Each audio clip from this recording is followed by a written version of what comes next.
I welcome Akeel Bilgrami in our talks on the Anthropocene here at the Haus Kulturen der Welt. Akeel Bilgrami teaches philosophy at the Columbia University. Welcome, Akeel. Thank you for asking. I would like to start our talk with a reflection on one format we have in our Anthropocene project, which we call the Anthropocene Archive. Evidently, we are in a situation of transition, on the one side raised by problems we are facing, so to say, to some extent, where you could say the objects are striking back: climate change, the problems of the soils, the problems of the sea, water issues, and so on. But at the same time, a very important epistemological crisis, that the way we constructed the world does not anymore relate to the issues we have to discuss now. And in this situation, one strategy, it's not the only one, but one strategy is to go back, one could say to go back to conceive the future, but basically what it is about is to go back into history and look where important categorical decisions have been taken in order to open up, to recover debates which were there, but then took a certain kind of direction. And of course, one of the most important issues in the whole debate on the Anthropocene is the nature-culture divide, how one has to revisit that. And I know from your writings that you reflected deeply about that when this divide was built up in the European thinking, and you were reflecting also on counter movements at that time. Yes, right. So, well, you see, one of the things I think we can begin by saying as a qualification before we've even made a claim is that it's very hard to say it all began here. So all this talk of modernity has obviously got its antecedents, and it's just not very clearly demarcated. But I also think that it's completely implausible to say that we've been progressing towards something from the beginning of time, or from the beginning of social time, or beginning of intellectual or conceptual time. At some point we got set on a path. And however vaguely we demarcate that point, it's nevertheless something we ought to try and identify. And each epoch has to identify new paths. Right, so yes. You will come to it differently. But from the point of view of the Anthropocene project, what does it look like for its genealogy? I think one fruitful way to think about it is to ask how it is that an intellectual change became much more than an intellectual change, but became a change which affected politics, governance, political economy, etc. So here's an example.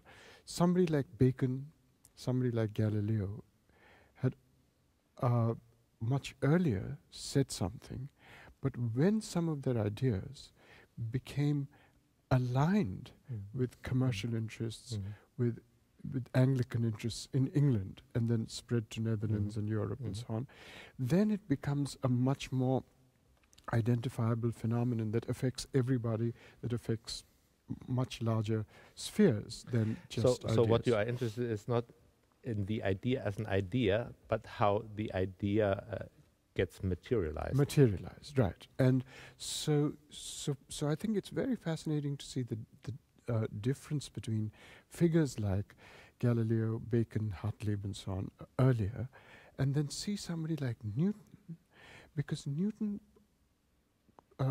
around Newton, there was the creation of institutions like the Royal Society. And then Newton, who was whatever he was in his private study, acquiesced with a public image, intellectual image that was created by the Royal Society. The Royal Society was much more than an intellectual body. It had very, very deep and detailed links with commercial interests, with Anglican interests, and so on. and England was where really it started, because Newton was such a big figure in all this. And you know, the Royal Society was a bunch of scientific mandarins. They were mandarins. They were really had these links with governance and commercial and mercantile interests. And then they spread to Europe, I mean, this way of making worldly alliances. And my interest in this is how desacralizing nature became very important as part of what is called Newtonianism. And intellectual historians have written on this, people like Margaret Jacob and so on. And so Newtonian outlooks about science, not the science itself, not the laws, but the outlooks around Newtonian science began to have effect. So you could say, on the one side, the thinking has effects in the material world, but you could also, would you also say, from now, looking back, the material world contaminated the thinking? Yeah, but I wouldn't want to say that it determined the thinking. Right, that's. I didn't say determined. So contaminated.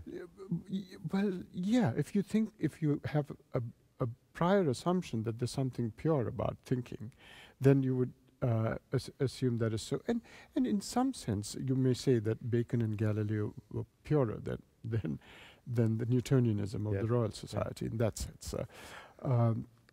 So the idea that God was not in nature, but nature was, you know, the word in the optics in Newton is that nature was stupid and brute and material. That became very important for taking from nature with impunity, without any constraints. You know, we always took from nature, but we had attitudes towards nature which came out in rituals and so on, to reciprocate to nature, to show it respect, even if we took. That went. You know, there were enclosures, agriculture became agribusiness, and you know, it was not just something to live by, but to profit by, and so on.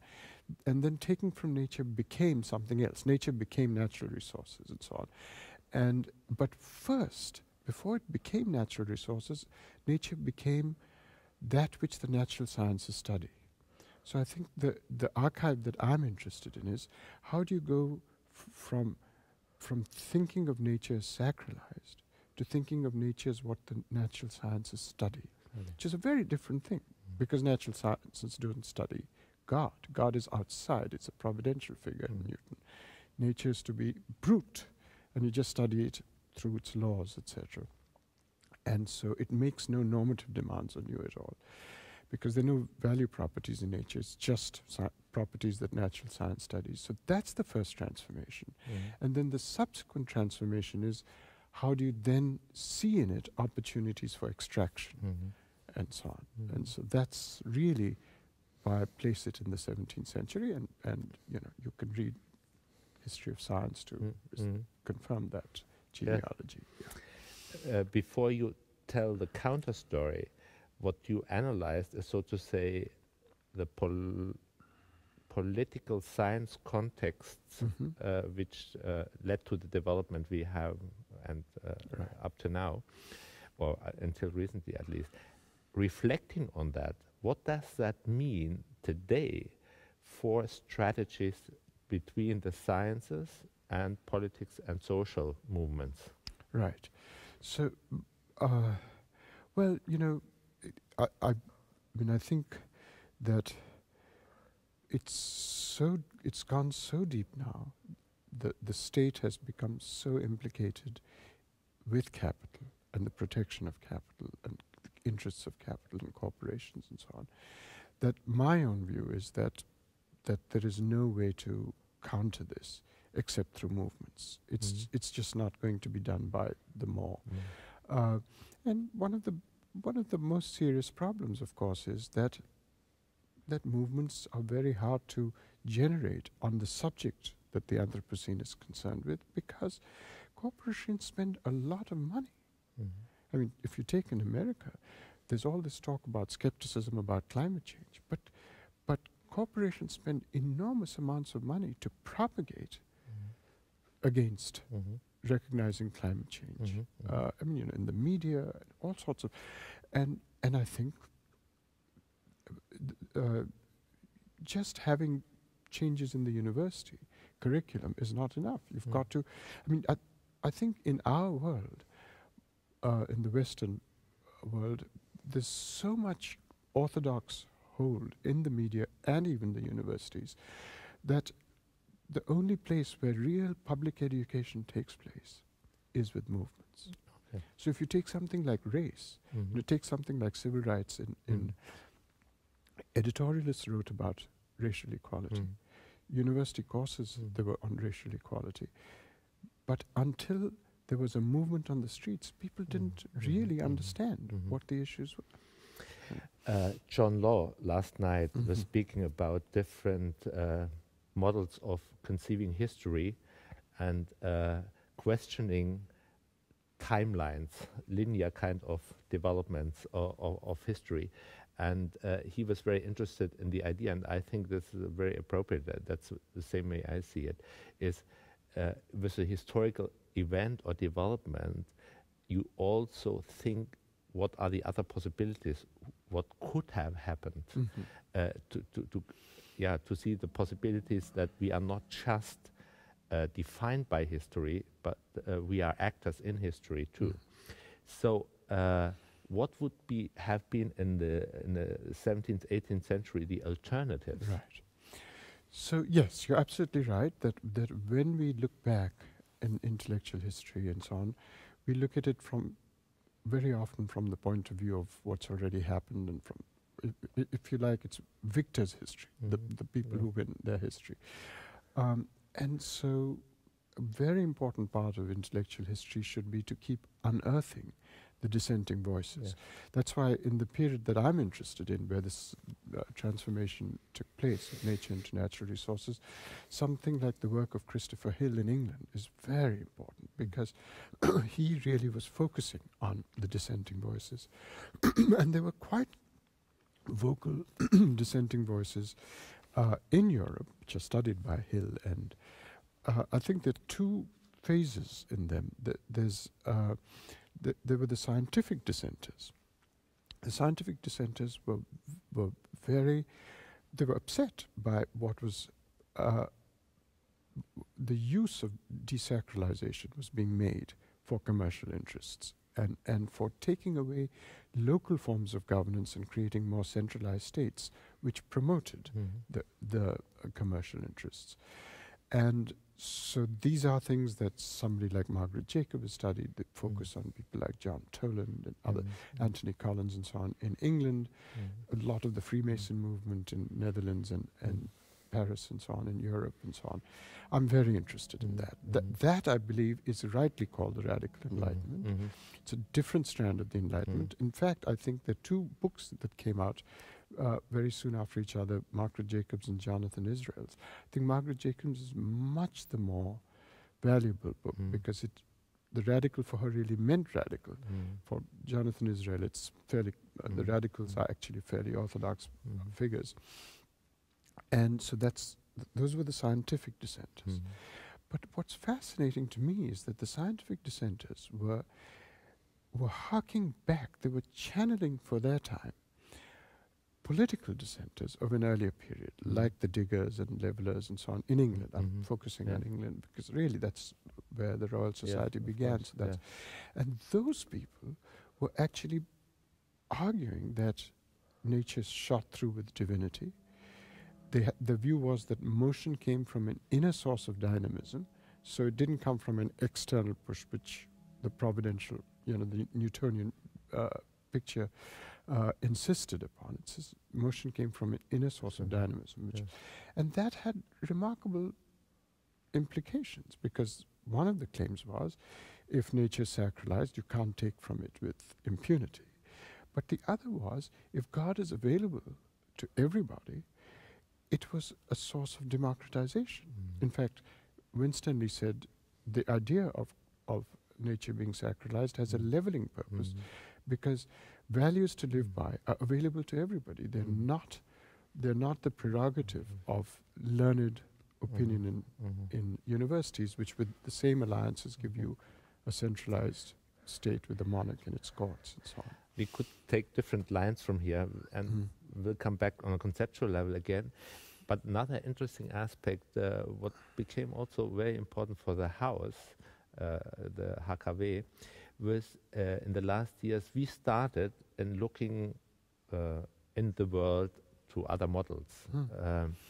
And only recently we started to rewrite modernity in looking at other models. So looking through thinking, for example, in India, and rewriting a European history. You related this thinking to Gandhian thinking. Perhaps you could say a few words to that. Yes. Gandhi was reacting to British rule in India, and he was much more than an anti-imperialist campaigner. He was an anti-imperialist thinker. And his great work, Hind Swaraj, was written in 1909. And his view was that India is at the cusp or the crossroads that Europe was in the early modern period. And he didn't want India to go down the path of modernity in Europe. And so he's a key figure because he had the anxieties that the dissenters had, the voices that I was. It's a remarkable thing. He had never read them, but he was voicing the same anxieties as the dissenters. So I think one way of doing intellectual history is which is of a global sort. I mean, since everybody's interested in global thought, is to look at the dissenting voices in the West and see them as allies with voices like Gandhi and so on. And that's really part of my interest in Gandhi.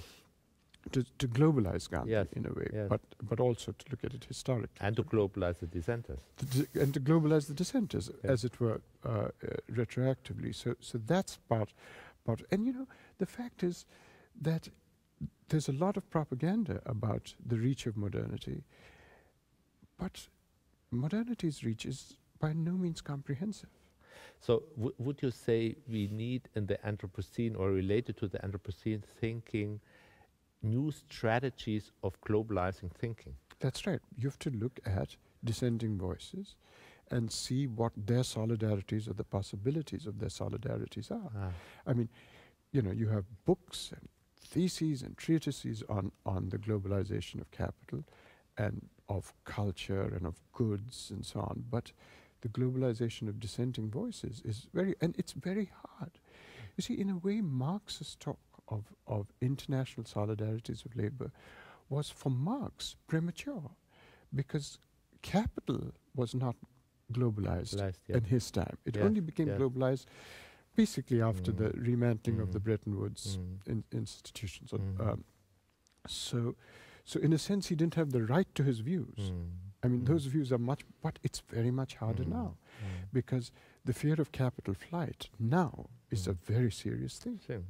And what it means about globalization of solidarities is, so my favorite example is to take somebody like Lula. Lula was elected on a platform which he could not implement because of fear of capital flight. So what you need is solidarities of labor to wherever capital will fly to. But it's very hard we don't have these ideas of what society. So these are very hard, and I think you just have to see dissenting voices as reaching out to each other and see the possibilities of that. In your reconstruction of the position of the dissenting voices in Europe, you started to reconceptualize the nature-culture relationship. And I would like to explore that a little bit more when we asked you to bring an object with you to this opening of the Anthropocene project.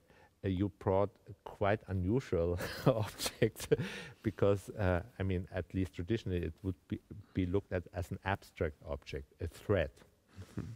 Can you say why you brought that with you? Right. What's the, well, it's I think abstract it may be, but my point was not to stress the abstractness of it as so much as the normativeness of it, because numbers are abstract objects, but it's not like that.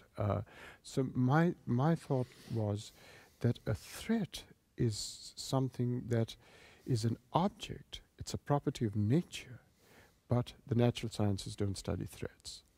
So it was to see normative. And why? Why don't they study that? Oh, because natural sciences are, in a sense, not, its value is not a property of nature that the natural sciences study. So it's very important for natural sciences or the outlook behind natural sciences, not the science itself, to say nature doesn't have value properties. So a very standard view is to say, if you think nature has value properties, it's only because you take your values and project them onto the world, but they're not intrinsically part of the world. That, I'm saying, is a superstition of modernity. It's nobody has ever proved that. It's a philosophical claim. It's a claim of outlook, not of science. And so I was brought in a threat because it seems to me completely natural and completely innocuous, uncontroversial, to say that a threat is part of the world. The only thing that puzzles me is, why do we find it puzzling to say that? Why do you ask the question you ask? So unusual to say it, but it seems to be completely natural to say it. Okay. So why does it seem how unnatural? does that change then our outlook to the world? Because I think it's very important, and this is, I think, ought to be part of the Anthropocene project. It's very important to say that the harms that we've been doing to the atmosphere, to the Earth's geology and so on, the harms that we've been doing are not harms because they're harmful to us only. They're harms because they're harms to nature. Okay. Whereas too much of the literature keeps saying, we will suffer, we will go under floods, we will go under storms and so on and so forth. Yes, we will suffer, but so does nature suffer, and so you've got to find nature as having properties of value. Could one summarize your attitude to the Anthropocene challenge, I would say, that you would like to not to stress that the human beings should develop more conceptual instruments to master more the Earth, but to rethink and realign to the Earth? Yes, to be much more receptive and modest and not claim to be masters of the fate of the Earth. You see, it's this point where I'm stressing that the Earth itself makes demands on us and we should be receptive and respond to it. This modest way of thinking of species being, as Marx called it, is there as far as I can see. I mean, it's maybe you can correct me, but there is a debate, I think an implicit debate amongst the geologists. This is the debate between people who think that geoengineering is important way of dealing with the problems, and those who think there are these planetary thresholds and we should try and not cross them. They say we've crossed 3 of them, but 6 of them we haven't yet crossed. These are very different outlooks. The geoengineering is interventionist. This is, we can, now that we are masters, we've created the problem, we can intervene. The other says, no, go back to the Holocene. These don't cross. Now this reflects the differences of outlook. And I think it's only the latter which squares with what I'm saying, which is this modesty and receptivity and so on. So it's actually being played out. But even going back to the Holocene, the way we conceived sciences and led to the problems we are in. Right. So I think even going back is not good enough. You're quite right. So it's not going back to, it's really going back to attitudes that we gave up in the 17th century. So it's going even further back. And would you agree that this, what you are saying, to develop new relationships, new attitudes to nature, to the objects, is an educational program? I think, you see, it is an see, my view is that we have a frame problem, what psychologists call a frame problem. In our ordinary everyday lives, we are responsive to nature. Yes. You and I, individuals, or the example I gave earlier about the Bangladeshi fisherman who's responding to the threats around him and so on. In individual responses, we are. That's one frame in which we think. Individual, humane responses. But then there's the educated response, the outlooks that we've developed in the media, in the educational system for 300 years. In that we deny our individual responses. We say, no, nature is brute and material. There's nothing in nature which is natural sciences, it's opportunities, etc. So there's another frame. And you know, psychologists, it's completely inconsistent. But because they're in different frames, we don't see the inconsistency. This is what psychologists call the frame problem. And I think what politics should be doing and what education should be doing is to remove the boundaries between the frames so that we can see the inconsistency and then reflect and deliberate into a way of overcoming it. It's Hegelian. You know, you have this, you understand that there's a conflict, you then deliberate and overcome the conflict. So so it's really overcoming the frame problem or a dialectical thing. So basically, the way we discuss that now, the whole issue of the Anthropocene, you have all these layers involved: the political, the social, but also the cognitive, but also the emotional and perceptive level of human beings. Right, and in that sense, it's really an anthropos project. It is. And I think you're very right to link the emotional and the perceptive, because my own view is that emotions are a way of perceiving the world. Yes. The emotions are not against thought, they're a way of thinking about the world. Yeah. Akeel, thank you very much for thinking with me this through. It was really great. Thanks. Thank you.